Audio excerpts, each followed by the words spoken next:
A father and son from Toronto are facing terror charges, accused of planning a violent attack in this city. Good afternoon. The RCMP have just outlined the allegations against the father and son at a news conference in Newmarket. The pair are also facing weapons charges. CTV John Woodward is at the RCMP detachment in Newmarket and joins us now with more details. John. Nathan, police say the father and son duo could have been or were in the advanced stages of a terrorist attack in service of that terrorist group ISIS when they were pulled from a Richmond Hill hotel just days ago by an RCMP tactical unit. They were found with an axe and a machete that the police say they intended to use in an attack on the people of Toronto. Here are the list of charges. Here's what they're charged with. You can see 62-year-old Ahmed El Didi and 26-year-old Mustafa El Didi were charged with facilitating a terrorist activity, participating in a terrorist group, which is ISIS, and conspiracy to commit murder. The charge against the father, Ahmed El Didi, is aggravated assault outside Canada and a possession of weapon, an axe. Mustafa El Didi faces a possession of weapon, machete. The RCMP, they learned of this plot in early July and acted when they thought the threat was imminent.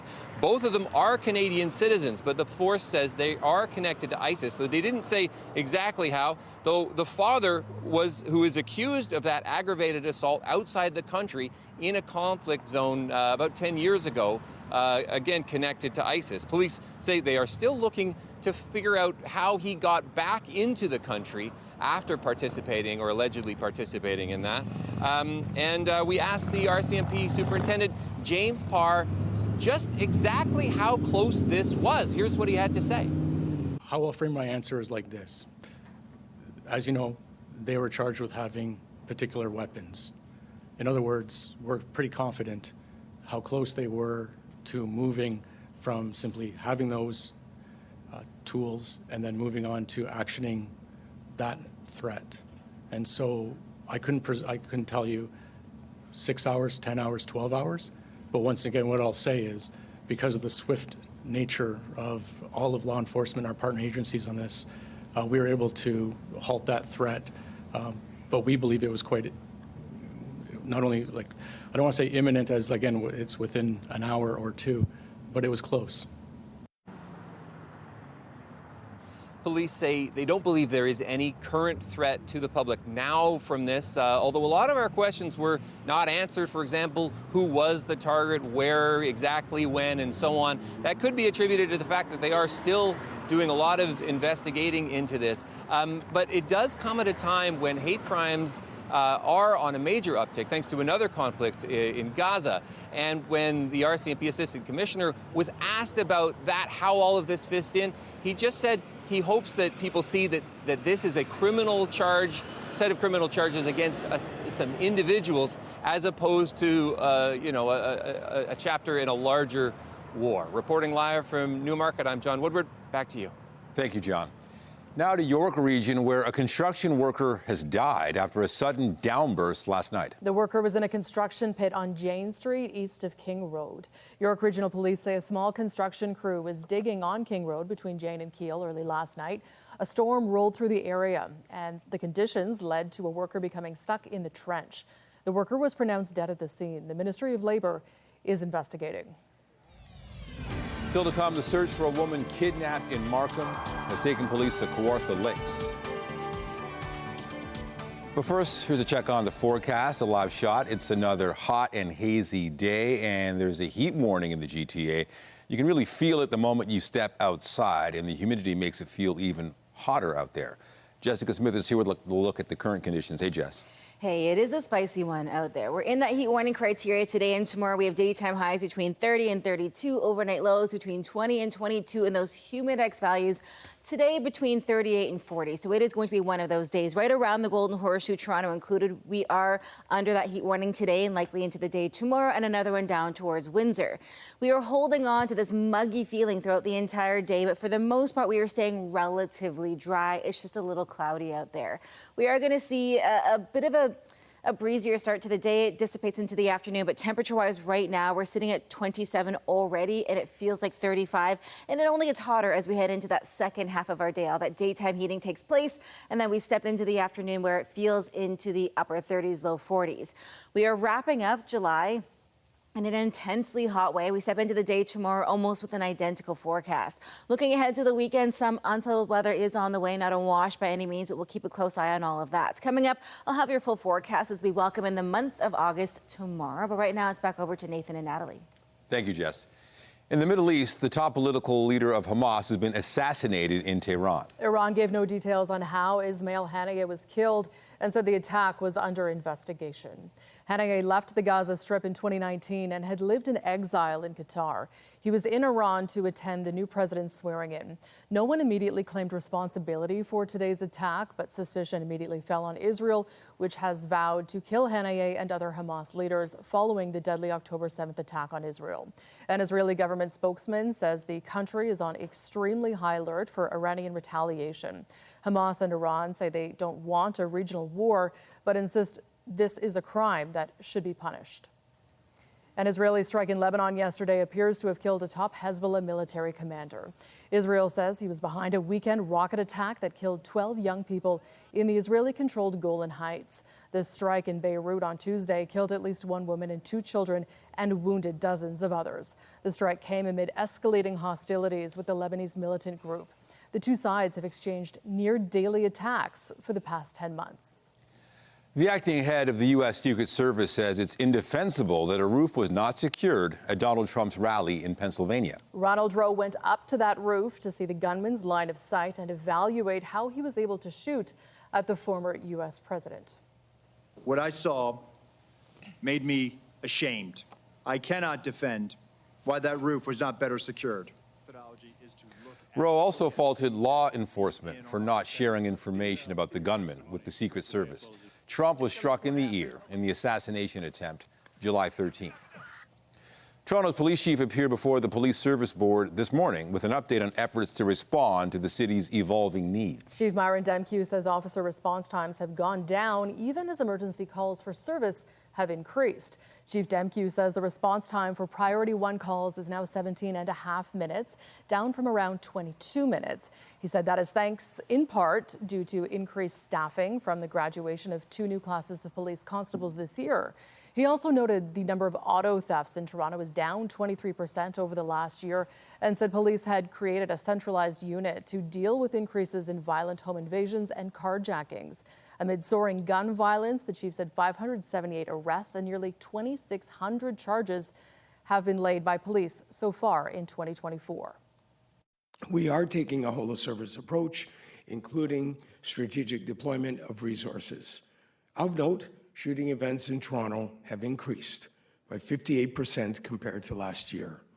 I will note that most of these shootings are firearm discharges where no injuries have been reported. However, there have been 28 shooting deaths so far in 2024 compared to 16 last year, and we know that communities across Toronto are deeply impacted by any and all gun violence in their neighborhoods. And we are committed to doing everything we can to keep our city safe. Chief Demkew also said Toronto police have responded to more than 1,500 hate crime-related calls since October 7th. Those led to 130 arrests and 314 charges. Anti-Semitism continues to account for more reported hate crimes than any other category. As the Police Services Board met, a coalition of community groups called today to send their own message to the city. The organizations are calling for Toronto police to have their budget reallocated in the face of what they allege is unwarranted use of violence and other harms to the community. Among those speaking today were advocates speaking out in the wake of a police-involved shooting in Cabbagetown a week ago. Police say an officer discharged their gun in response to a man with a knife near Carlton and Parliament. The province's Special Investigations Unit is looking into the matter. Advocates say the man's name was Tyler Kaur, an Afro-Indigenous man who was in mental health distress. Tyler is currently in the ICU, and when he leaves the ICU, he'll be going straight to detention. His family cannot visit Tyler.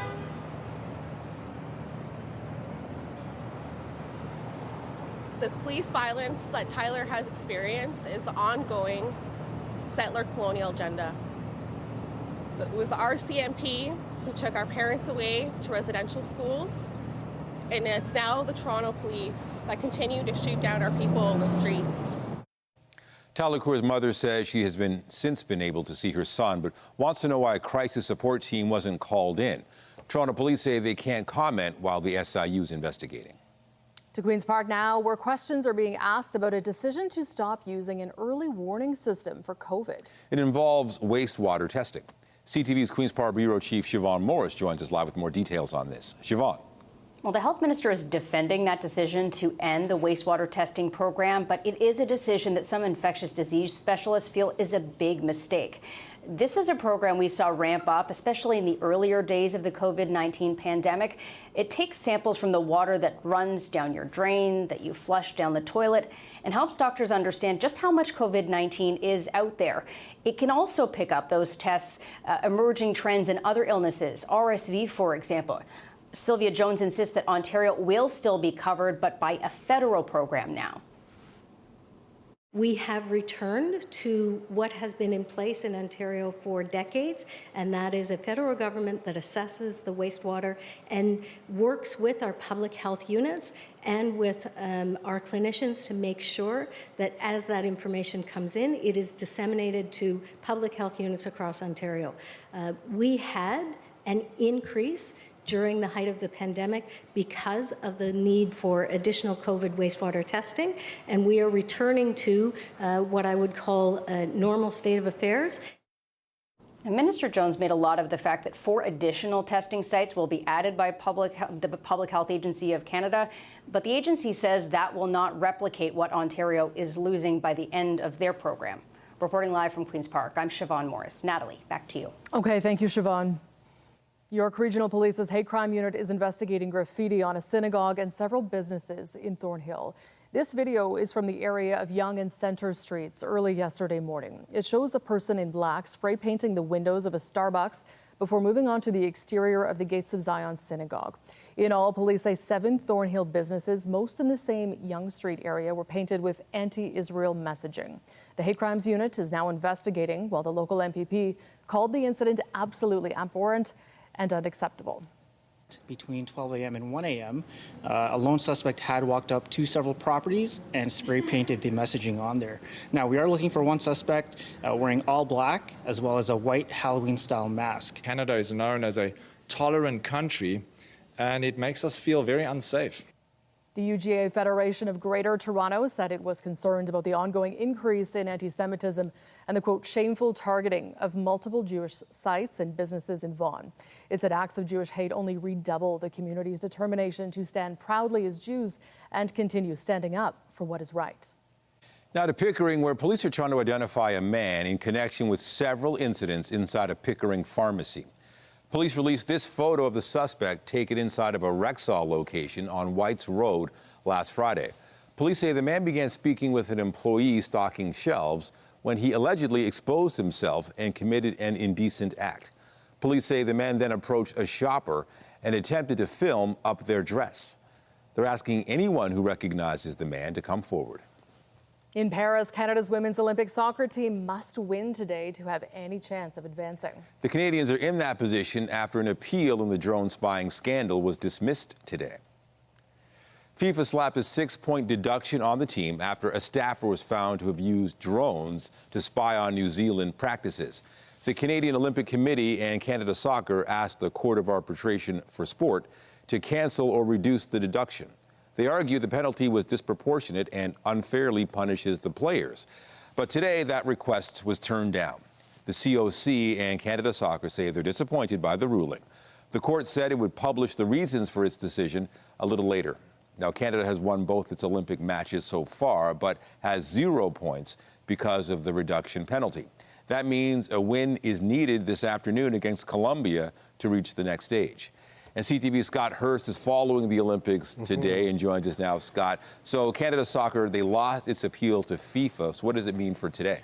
Yeah, truly a disappointing decision for Canada Soccer, for the Canadian Olympic Committee, and most notably the players on the pitch, as you mentioned, have gone 2-0 so far in the Olympic competition. However, that means they still don't have any points. That would have given them 6 points, but of course they have that 6-point penalty. So they go into today's match, Nathan, against Colombia with a chance still to move on to the quarterfinals, even with all the outside noise, even with the distraction, and even with the penalty that will remain in place because of the appeal that was denied by the Court of Arbitration Tribunal. So going into today, they are playing Colombia at 3 o'clock Eastern. So that is a must-win game for the Canadian women, and they can't tie, they can't lose, of course. They have to win to move on. So there is still a chance, because of the way the pool has unfolded over the last couple of days, because of the way the other teams have played against each other over the last couple of days. Of course, Canada got that impressive win against world number 2 and the host nation, France. They beat New Zealand in their opening matchup, and now they get a chance to face Colombia, the world number 22 in the world, whereas Canada is the 8th ranked team in the world. So Nathan, there's a very good chance they could still move on. They are the favorites in this game, in this match. And of course, we already saw them play incredibly well against the 2nd ranked team in the world. So if they can win today, they'll stay alive and move on to the quarterfinals, and a chance at of course, they are the reigning Olympic champions, so a chance at getting back to the podium and a chance at defending their Olympic gold. Yeah, that'd be something. So concerns about the water quality in the Seine. With that, the triathlon went ahead. I mean, how do they do? So much concern over the last couple days, as we've been hearing for years that Paris had been doing everything it can to clean up the River Seine and really funneling billions of dollars into the project to clean it up in time for Olympic athletes. But that wasn't the case earlier in the Games. Testing up until yesterday proved that the water was still not good enough for the Olympic athletes. 2 training sessions had to be canceled. The men's race was postponed yesterday, but the water quality did meet the marker today. So the women's race first went off, and then the men's race after that. And there were 3 Canadians taking part. On the women's side, the race was won by a French athlete, so no doubt lots of cheers for hometown fans, home country fans. Canadian Emmy Legault finished in the 35th spot in the women's triathlon. On the men's side, 2 Canadians in the top 15. Tyler Mislawchuk finishing 9th and Charles Paquet finishing 13th. So very good results on the men's side. And it's just a big story, of course, Nathan, for the fact that the triathlon event did go off as planned today, despite all the water quality concerns over the last couple of days, being ready and being good enough for the Olympic athletes to dive into the River Seine. Good to hear. CTV's Scott Hurst with an update on the Paris Games. Thanks. Thanks a lot, Nathan. In Western Canada, thousands of people are living in limbo after being forced from their homes by wildfires. In Alberta, Jasper residents are waiting for the evacuation order to be lifted. CTV's Andrew Johnson has the story. A cluster of fires has forced more than 1,300 people out of their homes in BC's Kootenay region. 2 villages, Slocan and Silverton, are on evacuation order as firefighters work to get flames under control. But in most other areas of BC, rain has cooled off risk. We've been fortunate to have had rain and cooler temperatures throughout much of the province over the last several days, offering much needed relief to many communities. In Manitoba, wildfires are threatening multiple northern First Nations. 200 people from the Marcel Colum First Nation are out of their homes. That fire is probably less than 25% contained at this time, and so we're not in a position to allow anybody back. Close to 1,400 people from 3 other First Nations communities are also now on the move to find some relief from a hazardous haze. We're evacuating all the people with the highest health priorities, and it's due to wildfire smoke. Evacuees are being sent to Winnipeg, but hotels are filling up and some may end up in Brandon. In Alberta, the town of Jasper and the entire national park remain closed because of an out-of-control fire still burning nearby. Flames destroyed 1/3 of Jasper last week after more than 20,000 people were successfully evacuated from the area. Now, early plans are being laid for the rebuild. We need to, bring in sustainable building practices and build this so that it's resistant to the next fire that might come through. The devastation in Jasper and multiple evacuations across BC and Manitoba come as we near the halfway mark of the two most dangerous months of the wildfire season. Many will be hoping for an uneventful August. Andrew Johnson, CTV News, Vancouver. Canada's Privacy Commissioners launched an investigation into that Ticketmaster data breach earlier this month. The ticket seller notified customers that an unauthorized third party got information from a cloud database. Accessed data could have included customers' names and basic contact information, as well as payment card information such as encrypted credit or debit card numbers and expiration dates. The commissioner says the breach affected the information of millions of people worldwide. The investigation is in response to a complaint and will include an assessment of Ticketmaster's compliance with federal private sector privacy law. Canadians can catch sight of some falling stars this week. There are 2 meteor showers happening, and if the skies are clear and you're away from the city lights, all you have to do is look up. CTV's Garrett Berry has the story. Beautiful hints of purple and green lighting up the night sky and making romantics out of many. So I literally stayed up until like 2 a.m. and went out for a walk and everything because I absolutely love the sky. Even as far south as Wyoming, faint bits of beauty were spotted or photographed last night. And tonight, another show expected in places that don't normally get a glimpse. I first seen the Northern Lights for my first time in May. That was the first time I ever seen them, so I became obsessed with it then. This year, the sun is close to a solar maximum, meaning more activity, more solar flares, and more dazzling displays for us at home. The sun, for whatever reason, every 11 years gets acne, for lack of a better word. It gets all these sunspots all over it. It's much like going through its puberty or something like that. If that's not fun enough, there's also meteor showers. Some have already begun, and it will grow and grow until the main event, the Perseid, in mid-August. And that has about 100 meteors you should be able to see per hour. So that one will be quite a bit more powerful, about 5 times more powerful to see. What a year it's been with these shows and the solar eclipse. It's felt like the longest year ever in a good way because it's been jam-packed with stuff. The best shot at seeing this week's Northern Lights will be in western and northern parts of the country. And the expert advice, as always, is to get away from the noise and the light pollution of bigger cities. Some cities that's easier to do than others. Toronto, it's an investment of time for sure, but if you live in Regina, you might have an easier time getting out into a field. But maybe a worthy investment if you count yourself among those falling in love with the show in the sky. Garrett Berry, CTV News, St. John's. We're saying so long to the month of July in a beautiful but very hot way. We are under a heat warning here in the city of Toronto and really right around the Golden Horseshoe. So if you're spending time outside today, hydration is key to getting through it in a safe and fun way. So far through the month of July, we've seen 2 days of 30 degrees or hotter, but you have to add in today as well. And that rain, we set a record for the month of July with 215.4 millimeters. Coming up, I'll have a full look at your long-range forecast as we step into a brand new month tomorrow and what you can expect as we head in towards the weekend.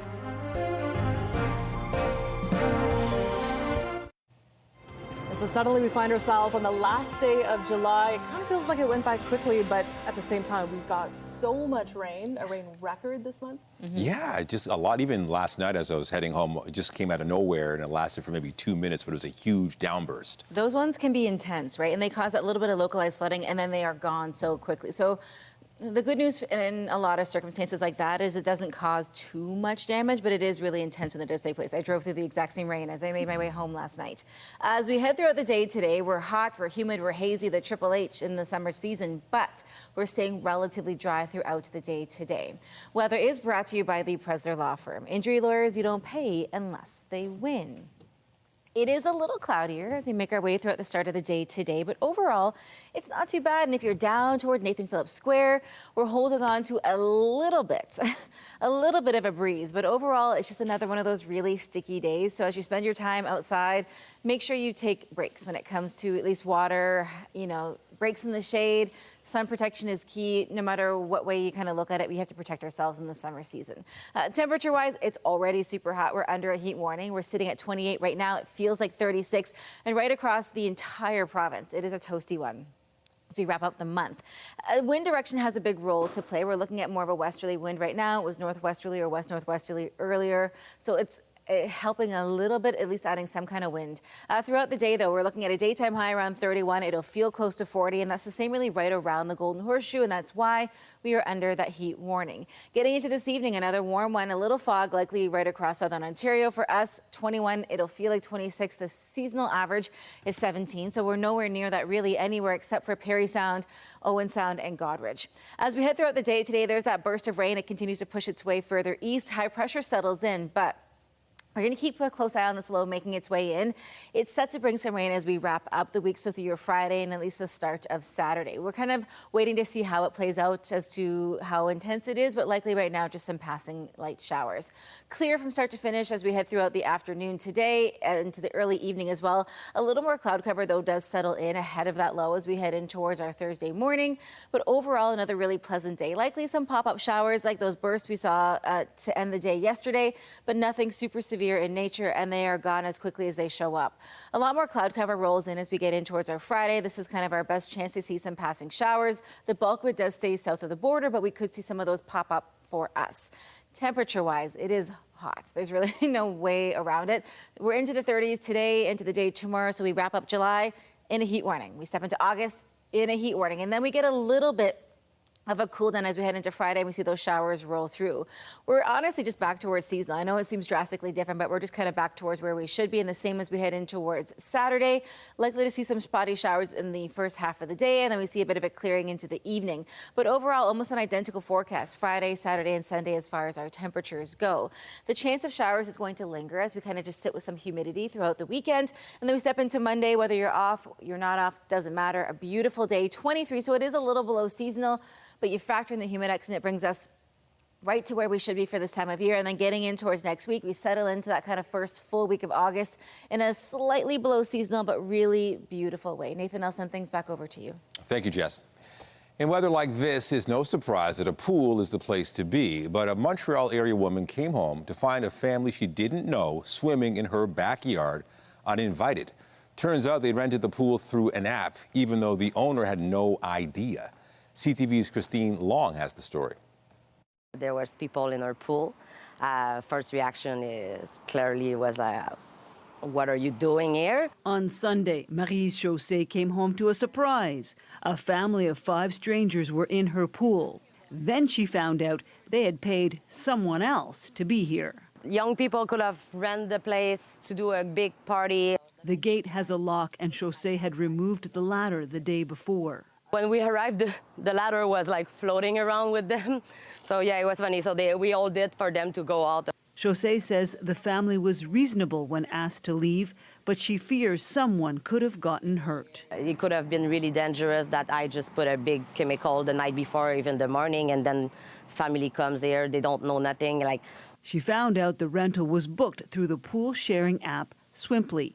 The pool was listed for $24 an hour, with loud music, smoking, and alcohol allowed.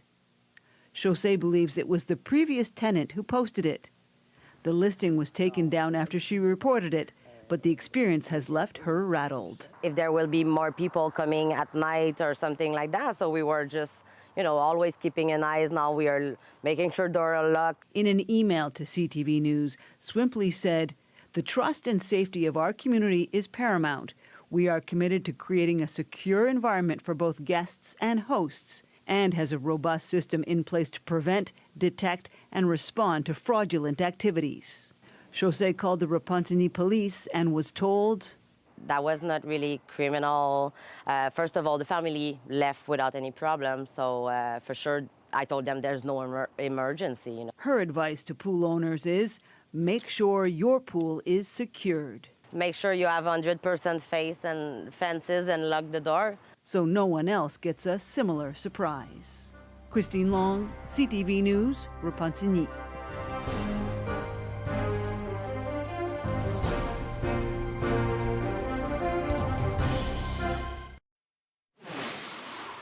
We are following breaking news relating to the search for a missing Markham woman. York Regional Police say remains have been found in their investigation. 57-year-old Ying Zhang was last seen almost a week ago at a plaza near Woodbine Avenue and Steelcase Road in Markham. Police have been focusing their efforts on a wooded area near Kirkfield in Kawartha Lakes. Investigators now say on Monday they found human remains while carrying out a ground search. They have not been positively identified as belonging to Zhang. York Regional Police previously charged 26-year-old Changlin Yang of East Gwillimbury with kidnapping, forcible confinement, and aggravated assault. It's not clear what the relationship is between the two people. We'll have more details tonight on CTV News at 5 and 6. Public health officials continue to advise consumers to avoid consuming plant-based beverages linked to an outbreak of listeria. 18 people have become ill, 13 were hospitalized, and 2 people in Ontario died. The Silk and Great Value brands of plant-based beverages are included in the recall.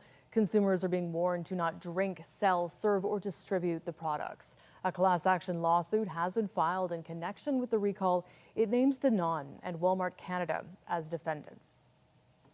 Now to Exhibition Place, where there's a lineup of people hoping to land an end-of-summer job at the CNE. A job fair is being held today, and that is where we find CTV Sean Leithong. Sean, how's it going there? It's busy here, Natalie, Nathan. There's a lot of people looking for jobs. I'll give you a sense of what the Entertainer Center looks like right now. There's lines for just about everything you'd want to do at the CNE. There's people who want to work at the Midway, people who want to work at the vendors. But the line beside me right here, this is one for the games. People who may want to work at those games. Sometimes you win, sometimes you lose. They're looking for a big personality. But beyond that, this is a place for many youth to get some employment. We spoke to the CEO of the CNE, Dale Brown, a little while ago. He was telling us the number of applicants they had for jobs this year was over 35,000, and they had to bring it down just a little bit. So they made people commit to this day today, and there were 4,000 people who came in line. So far, we're looking at just about 3,500 jobs. It's possible that people will get a job. If you're at home hoping to get a job at the CNE and you didn't come here today, you're probably out of luck because you can see these numbers. Now, as I mentioned, I spoke to the CEO about getting youth employed at this time of year and what that means, but also I spoke to a few job seekers, some who were getting their first job as teenagers, one guy who was trying to get back on his feet after being unemployed for a couple of years, and here's what they had to say. But what I want to do is I want to be in the games, because I think I interact well with kids, and it's very calm, honestly, yeah. As a teenager, teenagers gathering together is going to be more fun, and yeah. How many places are you going to apply to? Everything. After COVID and just, trying to find a job after that, with the high school diploma and stuff, it's a little difficult. But other than that, I've been trying to find jobs and just haven't really had that much success. So now, I'm pretty happy that the first stand that I went to, I've got the employment. So it's great. It's just something that's just the fabric of this city, and people come here, they work, and it's their starting point. And so they reflect on it pretty fondly over their life, I think. Dale Brown was talking about how they have celebrities who will come in at the start of the CNE, mostly who have a connection to Toronto. He said most of them talked about working at the CNE. He said that Howie Mandel even remarked that he worked here for a brief time and then he actually got fired. So a lot of these kids will be trying to get jobs today for their first job. They're hoping to have a positive experience. Work will start August 13th and go through Labor Day. Reporting live, I'm Sean Leithong. I'll send it back inside. All right, thank you, Sean. If you've been noticing more slowdowns on the subway this week, there's a reason for that. The TTC updated its map of reduced speed zones. Those are stretches of track where transit officials say maintenance is needed. As a result, trains run slower to minimize disruptions and protect any workers who may be at track level. Those restrictions are in place across dozens of parts of Line 1 and Line 2. The TTC said customers should consider the additional time their trips may take and thank them for their patience. Cricket fans from around the world are watching the GTA as the GT20 Canada competition's in full swing. As CTV's Scott Lightfoot reports, crowds have gathered in Brampton to see who will be crowned Kings of the Pitch.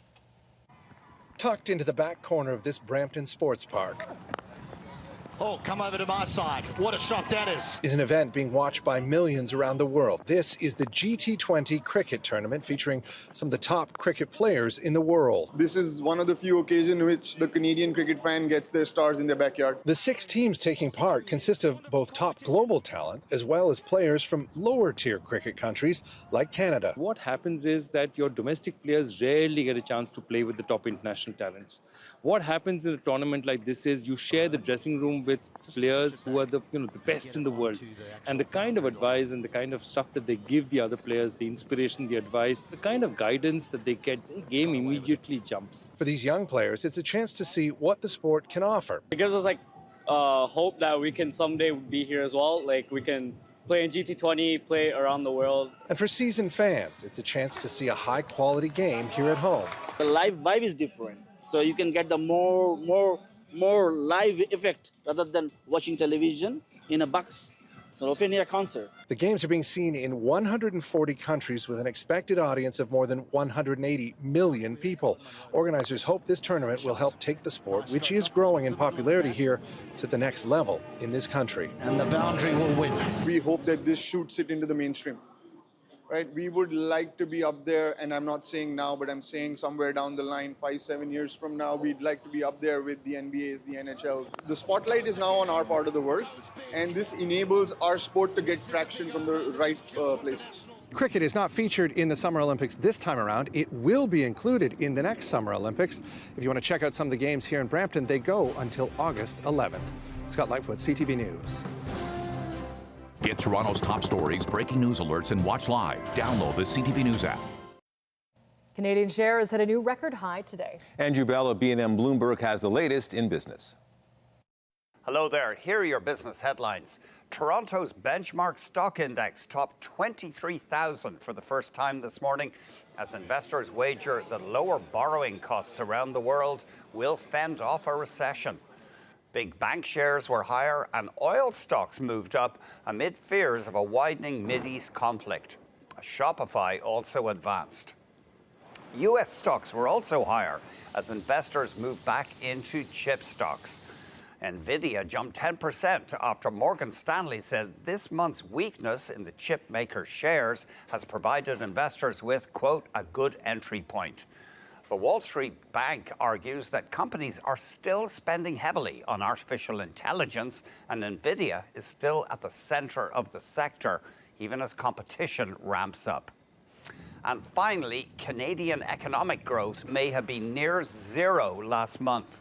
Preliminary data from StatsCan suggests that June output grew only 0.1%, indicating weakening momentum after a bigger expansion in May and April. Still, gross domestic product is on track to grow at an annualized pace of 2.2% in the second quarter, stronger than expected. That's the latest in business. I'm Andrew Bell of B&M Bloomberg. The federal Conservatives are on the attack well before a federal election. The party has released a new ad that takes aim not at the Liberals, but at the NDP. CTV's Judy Trin reports. Rolex watches, BMWs, Versace bag. A new Conservative attack ad takes personal swipes at Jagmeet Singh to appeal to working-class voters the NDP historically champions. Traditional supporters who are maybe a little more blue collar in terms of their work, or private sector union folks, they're not really the Rolex and Gucci shoe crowd. The NDP under Singh have really lost the script, and when it comes to speaking to those voters. Yeah, okay, perfect. The ad was launched just 2 days after federal by-elections in Quebec and Manitoba were announced. In ridings, the NDP have a good shot at winning. Singh was off to a fast start, campaigning in the Montreal constituency on Monday. The Conservatives want to cut and gut the services you need, and have been in power in this minority government, and been elected as well, haven't done anything. Who's ready to fix the budget? Over the weekend, Pierre Poilievre rallied supporters in Winnipeg. For nearly 3 decades, the riding of Elmwood-Transcona belonged to the NDP. But this time, there is no incumbent running. Earlier this summer, when the Liberal stronghold of Toronto St. Paul's turned blue, it showed there are no more safe seats. By-election. This NDP strategist says an ad attacking Singh shows Conservatives are worried. The Conservatives are attacking New Democrats. Why? Because right now they see New Democrats as a threat. And frankly, right now, the Conservatives know that Canadians want change. And the choice for Canadians is between New Democrats and Conservatives. Strategists expect the NDP to counter with their own attack ad, and the tone could get even more heated as the September 16th by-election draws closer. Judy Trin, CTV News, Ottawa. There continues to be speculation about the possibility of an early provincial election in Ontario. CTV political commentator Scott Reed offered his thoughts on what an early election could look like. Is there going to be a provincial election? Could it be as early as next summer? One thing to watch is, will Doug Ford move to change the election boundaries? Because roughly, in about 111 out of 124 seats provincially, the provincial boundaries map against the federal boundaries. They were changed. Will we see changes at the provincial level? Will Ford introduce legislation to make those changes prior to the next election? If so, and the next election is going to be in the summer of 2025, he's going to have to get that train to chugging down the tracks this fall.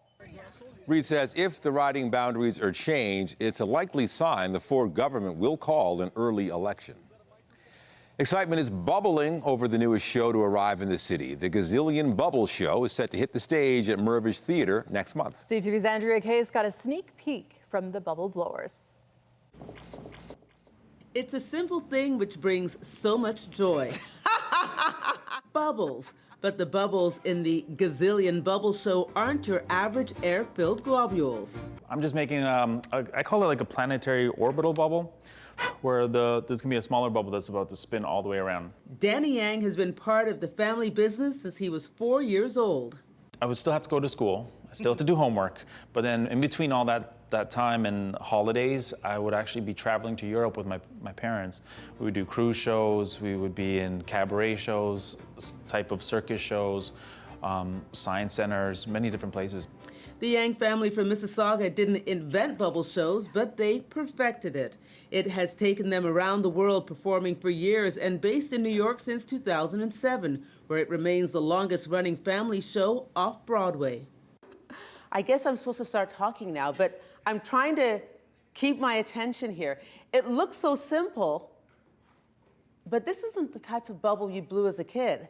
But I think that's what makes this whole thing so universal. Ooh, there she goes.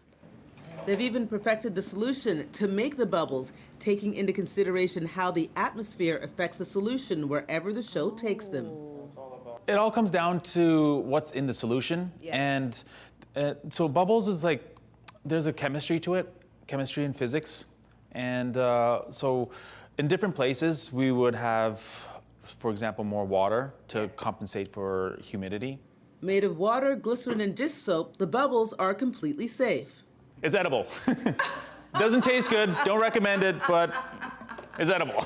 All kidding aside, this is serious business. They own 19 Guinness World Records, including putting over 180 people in one bubble.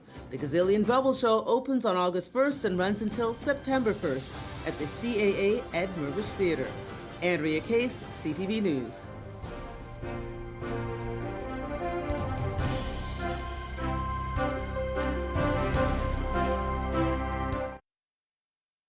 Returning to Paris now, where Summer McIntosh has advanced to the semifinals of the women's 200-meter butterfly. The 17-year-old from Toronto has already won a gold medal and a silver medal at these Olympics. McIntosh is a two-time world champion in the 200 fly, and today she posted the 6th fastest time in the morning heats. Canadians Kelsey Waugh and Sydney Pickering are also advancing, qualifying for the women's 200-meter breaststroke semifinals. And Montreal's Ilya Caroon will race in the men's 200 butterfly in this evening's final. We want to share an amazing photo of a surfer. It's gone viral after the surfer emerged from a huge wave and was caught hanging in the air. It might not look real, but this is Brazil's Gabriel Medina, right after scoring a 9.9 in an Olympic surfing competition in Tahiti. That's where the events are being held. The photographer is Jerome Brulé from Agence France Presse. He anticipated Medina's reaction to that near perfect performance and captured the shot from the media boat. It's like he's in heaven. Yeah, it's really cool. I saw that. So I saw the video of him kind of finishing, and you see that moment, and it's so quick, but it's really cool that they were able to capture that. Pretty amazing. Fantastic. And it feels like, I mean, we don't have Tahiti type of weather, but we do have clouds. Well, we do have clouds. It's nice out there. And if you want to like take a shot like that, I mean, similar, I guess, heat, but not a similar background.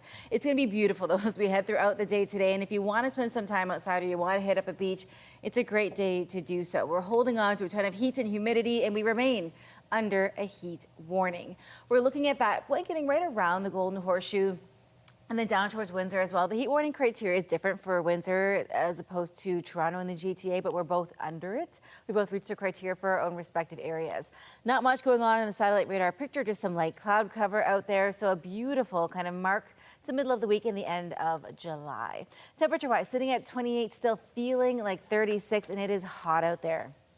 If you are brave enough or you have the time to hit up a patio, hydration and sun protection are so important on a day like today. Not only is it hot and humid out there, but the UV index is very high.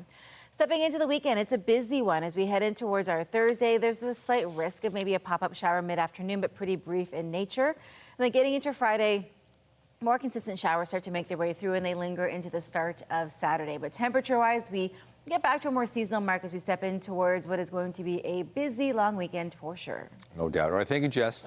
And that is CTV News at noon. Remember, you can get Toronto's breaking news all day long on CP24 and at our website, ctvnewstoronto.ca. For Jessica Smith and all of us here at CTV News, thank you for watching. I'm Natalie Johnson. And I'm Nathan Downey. Be sure to join us later for CTV News at 5 and 6. Take care.